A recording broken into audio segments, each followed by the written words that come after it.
Hello সবাইকে, আমি পূজা। আমার নতুন একটি ব্লগে আপনাদের সবাইকে স্বাগত। তো আজকে যাচ্ছি একটু ঘুরতে। কোথায় যাব সেটাই বলছি। যদি ব্লগটা ভালো লাগে তাহলে অবশ্যই আমার চ্যানেলটাকে সাবস্ক্রাইব করে একটা লাইক করে পাশে থাকবেন। তো ফার্স্ট টাইম আমি এরকম একটা ব্লগ আপনাদের সাথে শেয়ার করছি, এর আগে কিন্তু করিনি। তো আজকে যাচ্ছি একটু বেড়াতে আমাদের বাড়ির আশেপাশেই ত্রিপুরার রাজবাড়ি উজ্জয়ন প্লেস বা উজ্জয়ন্ত প্রাসাদ। এই হলো রাজবাড়ির মেইন দরজা বা ফটক। তো এখানে টিকিট কেটে তারপর আমরা ভেতরে যাচ্ছি। তো আপনাদের সাথে শেয়ার করছি, যারা যারা ত্রিপুরার মানুষ আছেন ওরা তো সবাই দেখে থাকবেন, তবে আমার কিন্তু ফার্স্ট টাইম দেখা।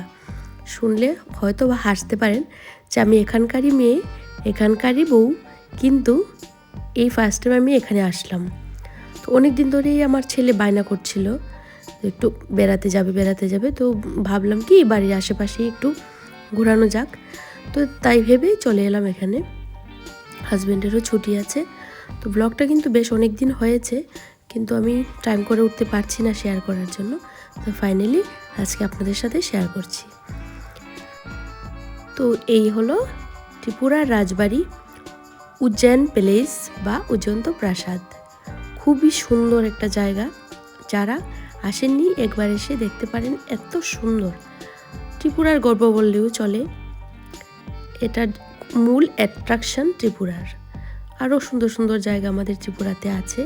তো আজকে আপনাদের সাথে শেয়ার করলাম, কেমন লাগলো বলবেন কিন্তু। তো টিকিট কেটে নিলাম আমরা, এবার ভেতরে ঢুকে গেছি। একটু ফটো টটো তুলবো, তারপর সামনের দিকে এগিয়ে যাব। তো যতটুকু পারছি শেয়ার করছি, জানি না কতটুকু সুন্দর করে আপনাদের সাথে প্রেজেন্ট করতে পেরেছি, তো মানিয়ে নেবেন। তো এই যে হেঁটে হেঁটে চলে যাচ্ছি, চারিদিকে এত সুন্দর সুন্দর গাছ, খুব ভালো লাগছিল পরিবেশটা আমার। তো এবার মূল কথায় ফিরি, যে একটু জানাই আপনাদের এই উজ্জয়ন প্যালেস বা উজ্জয়ন্ত প্রাসাদ সম্পর্কে। এই প্রাসাদটি সৃষ্টি করেছিলেন ত্রিপুরার রাজা রাধাকিশোর মাণিক্য। চারিদিকে এত গাছ, আমার খুবই ভালো লাগছিল। রাধাকিশোর মাণিক্য এই প্যালেসটা সৃষ্টি করেছিলেন, বানিয়েছিলেন। এর আগে আরেকটা ছিল যেটা উদয়পুরে বানিয়েছিল, তারপর ভূমিকম্পে, মানে আমাদের আগরতলাটা হলো মেন সিটি, এখান থেকে একটু দূরে আরেকটা ছোট্ট একটা আছে, ওইখানে বানিয়েছিল। তো ওইটা ভূমিকম্প নষ্ট হওয়ার পর এই প্রাসাদটা বানানো।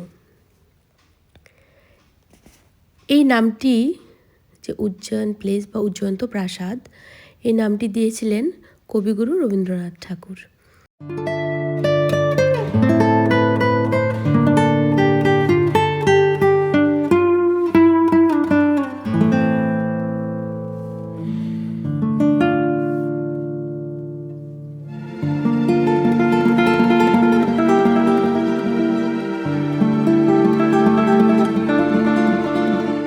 বলে এত সুন্দর, আপনারা দেখেই বুঝতে পারছেন।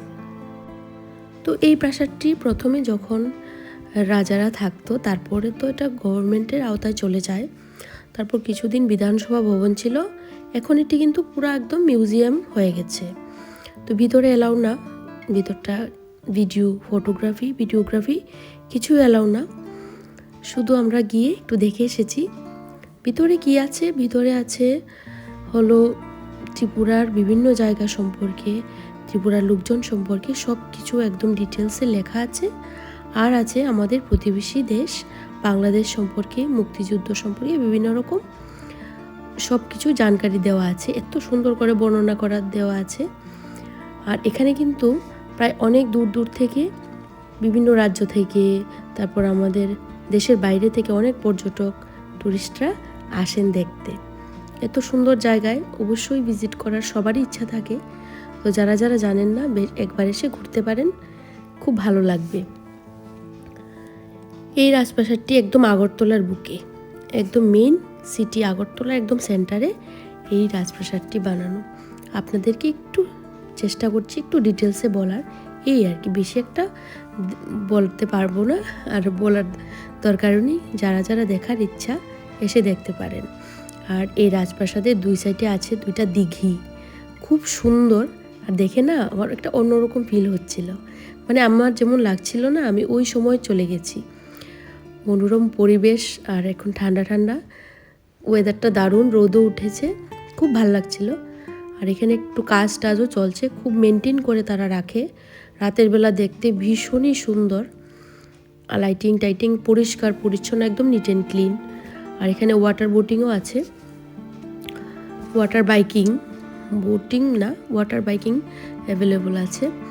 খুব সুন্দর লাগছিল দেখে। দুই দিকে, এই সাইডে এরকম একটা দিঘি আছে, ও অপোজিট সাইডেও একটা এরকম দিঘি আছে। তো এই দিঘিটার নাম হলো জগন্নাথ দিঘি, বেশ বড়। আর এই যে ভিউটা,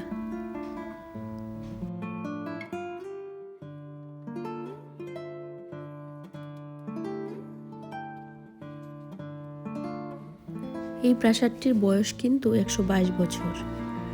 তো আমাদের প্রায় ঘোরা কমপ্লিট, এবার বেরিয়ে যাব।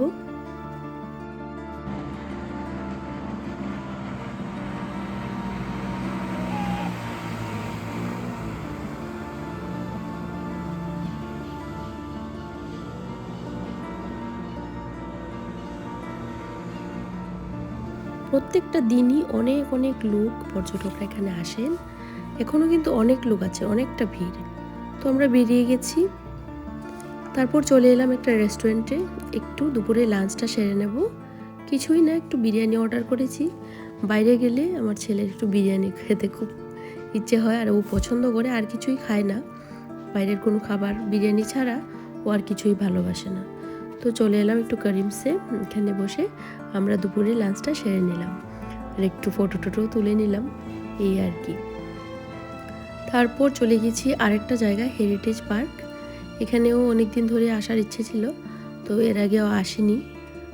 নিজে থাকি এখানে, তবু এখানে আসা আর হয় না, আসবো আসবো বলে আসা হয় না। তো ছেলেকে নিয়ে চলে আসলাম। তো ভিতরে গাছ টাছ, বিভিন্ন রকম ফুল গাছ, বিভিন্ন রকম গাছ, আর আছে ছোট ছোট মিনিয়েচার ত্রিপুরার বিভিন্ন জায়গার, যেরকম আছে আমাদের কসবা কালীবাড়ি, নীরমহল, তারপর আরও রেল স্টেশন, ত্রিপুরা রেলওয়ে স্টেশনগুলি কিন্তু খুব সুন্দর। তো ওইগুলি দেওয়া আছে ছোট্ট ছোট্ট করে বানানো। আর এখানে হাজব্যান্ড টিকিট কাটছে ভিতরে ঢোকার জন্য। এবার আমরা এটার ভিতরে ঢুকবো। হেরিটেজ পার্কের ডিটেলসটা আপনাদের সাথে আর পুরোপুরি দেখালাম না, অল্প অল্প করে একটু একটু শেয়ার করেছি। কেমন লাগলো আবারও বলছি, বলবেন অবশ্যই। তো এই হলো হেরিটেজ পার্কের ভিউটা, বিভিন্ন রকম গাছ আছে এখানে।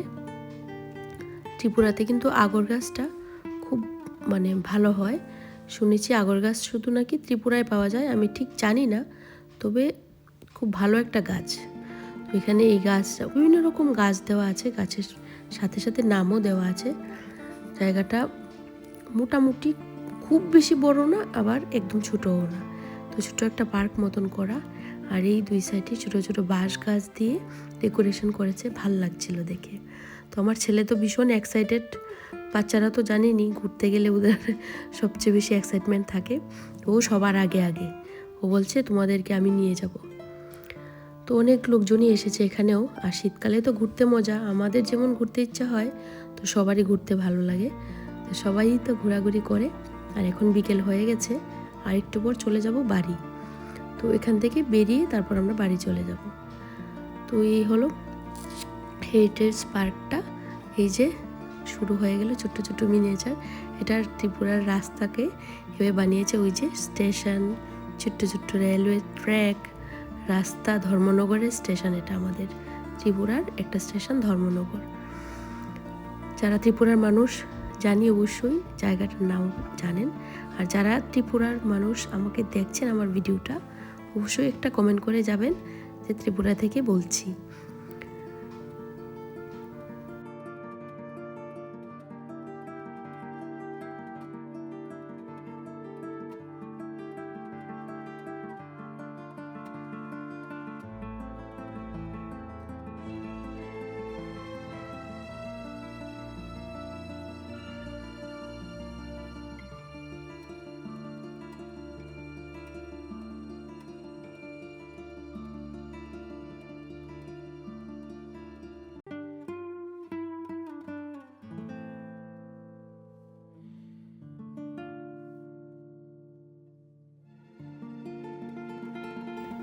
তো এই যে সুন্দর ছোটো ছোটো ব্রিজের মতো করে দেওয়া, এর মধ্যেই রাস্তা যাওয়া আসার, এরকমভাবেই ওরা বানিয়েছে।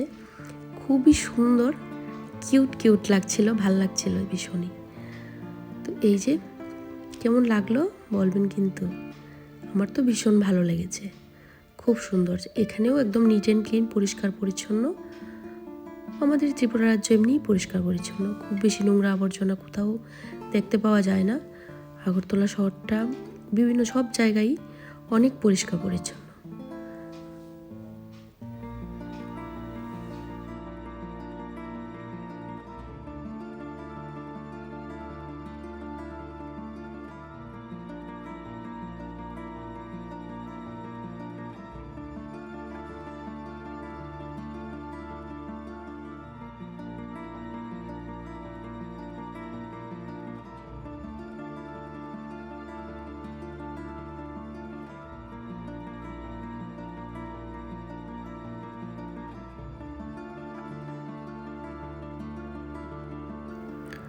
এখানে যেতে যেতে আপনার সাথে শেয়ার করছি, যেটা এখন দেখে এসেছি ওই উজ্জয়ন্ত প্রাসাদটা। আর এটা হলো ছোট্ট আমাদের এখানে একটা মন্দির, যেখানে প্রত্যেক বছর পূজা হয়। এই যে যেটা এখনই দেখে এসেছি, এই যে দুই সাইডে দুইটা দিঘি, ছোট্ট মিনিয়েচার বানানো। আর চতুর্দশ দেবতার মন্দির, যে মন্দিরটা আপনাদের দেখিয়েছি রেড কালারের, এটা হলো চতুর্দশ দেবতার মন্দির। এই যে লেখা আছে Ujjayanta palace, this royal house is build in the year 1899। এই হলো চতুর্দশ দেবতা মন্দির। এখানেও পুরো একদম ডিটেলসে লেখা, খুব সুন্দর করে অল্প করে একটু ডিটেলস দেওয়া আছে, প্রত্যেকটা ইয়েতেই ছোট্ট করে ডিটেলস দেওয়া আছে, ভীষণই সুন্দর। আপনাদের কেমন লেগেছে আমাকে বলবেন, যারা ত্রিপুরার বাইরের মানুষ ফার্স্ট টাইম দেখছেন বলবেন কিন্তু। জানি অনেকেই শেয়ার করেছে, তো আমিও একটু শেয়ার করলাম।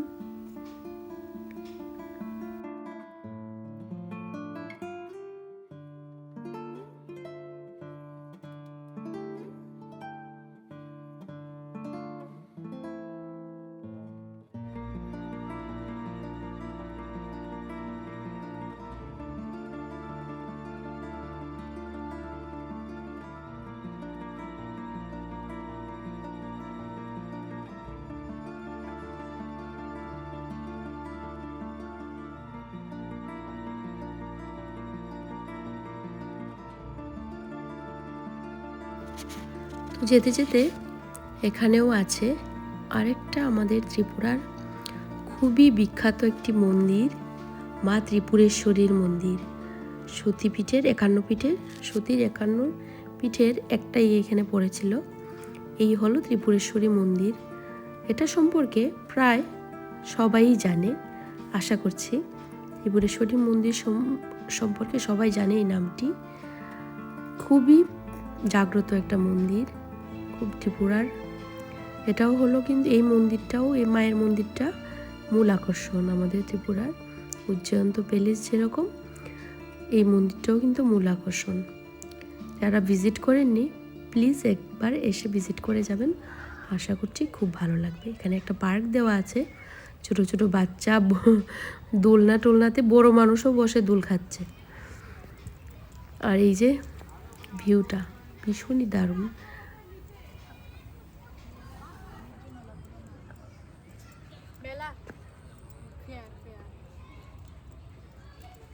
একটা নদী আছে না, নিচে দিয়ে যায় যে এই জায়গাটা মেলা যে বলে, দেখে আসি। কি দেখবো নেই তো, এটা খালি ডিজাইন করেছে।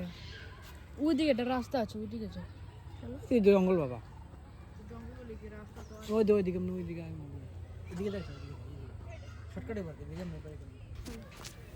বিভিন্ন রকম গাছ টাছ দিয়ে সাজিয়ে সুন্দর মধ্যখান দিয়ে রাস্তা বানিয়েছে। ঘুরে হেঁটে খুবই ভালো লাগছিল। যে লাঞ্চ করে এসেছি আমরা, তারপরেও কিন্তু একটু টায়ার্ড লাগেনি, এতই মানে ভাল লেগেছে আমার জায়গাটা। আর ফটো তুলতে এত ভাল লাগে, ফটো মানে যেরকমই ফটো তোলা হোক না কেন সুন্দর হয়ে যায়, কারণ এত বেশি গ্রিনারি, এত বেশি গাছপালা এমনিই ছবি সুন্দর হয়। তো বেশ অনেকগুলি ফটো এখানে তুলেছি। এই যে বিভিন্ন রকম গাছ, সবগুলি গাছের নামও জানি না, বেশ কিছু কিছু ইম্পর্টেন্ট যে গাছগুলি আছে ওগুলি কিন্তু গাছের সাথে নাম দেওয়া আছে। সব কিছুর নাম দেওয়া নেই, বিভিন্ন রকম পাতাবাহার গাছ টাছ অনেক রকম ভ্যারাইটির গাছই লাগানো আছে, এগুলোর আর নাম দেয়নি। আর এই হলো পার্কটা, যেখানে বড় মানুষ ছোট বাচ্চা সবাই দোল খাচ্ছে, মজা করছে। তো আমি আর ওদেরকে খুব বেশি দেখাইনি। এই যে এখানে গাছের মধ্যে আর্টিফিশিয়াল বার্ড একটা রেখেছে, দূর থেকে দেখে ভেবেছিলাম যে এখানে নাকি একটা সত্যি সত্যি পাখি বসে আছে এত বড়। তারপর সামনে এসে দেখি যে না, এখানে একটা জলের ব্যবস্থা করা আছে, ফিল্টার, মানে গরমকালে যদি কেউ আসে ঠান্ডা জল পাবে ওরকম দেওয়া আছে। আর ছোট্ট একটা দোকান ভিতরেই দেওয়া আছে, একটু বসে খাওয়ার জায়গা করা আছে, যেটাকে বিশ্রামাগার বলে, ওরকম করে দেওয়া আছে, চেয়ার টেবিল দেওয়া, খুবই সুন্দর। ভিতরে খাওয়া দাওয়া করার, কিছু খেতে ইচ্ছা হলে এরকমও ব্যবস্থা আছে।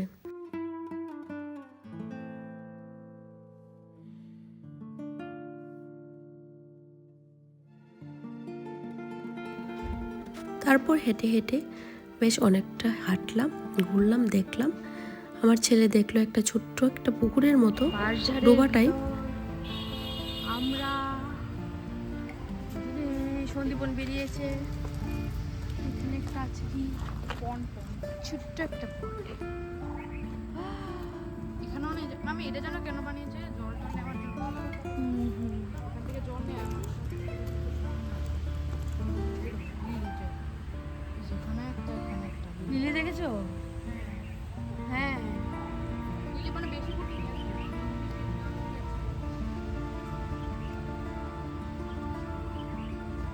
একটা কাজ না, আমি একটা শর্টকাট রাস্তা দিয়ে যাচ্ছি, হ্যাঁ পাঁচ জায়গায় ছিল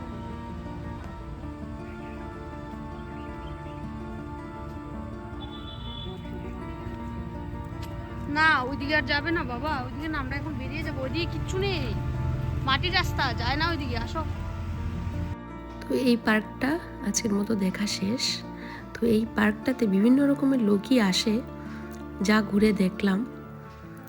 তো ঠিক আছে, আমাদের আজকের এই ঘোরাঘুরি জায়গাটা এখানেই শেষ। এবার চলে যাব বাড়ি। তো ব্লগটাও আমি এখানে শেষ করব। কেমন লাগলো বলবেন অবশ্যই। আজকের মতো এতটুকুই, দেখা হচ্ছে নতুন একটি ব্লগে।